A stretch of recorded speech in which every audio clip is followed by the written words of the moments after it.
Do you know many people are having trouble with changing the battery in their TI-30Xa calculator? Don't worry. In this video, we'll show you how you do this. Let's start. Step 1. Remove slide cover. Remove the slide cover and place the calculator face down.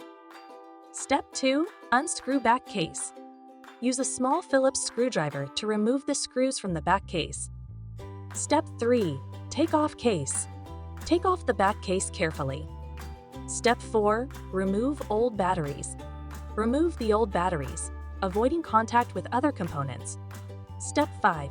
Install new batteries. Install new batteries with the positive side up, following the internal diagram. Step 6. Replace back case. Replace the back case and secure it with the screws. Dispose of old batteries properly. After following these steps, your calculator should be powered up and ready to use. Still need help? Visit our website for the complete manual.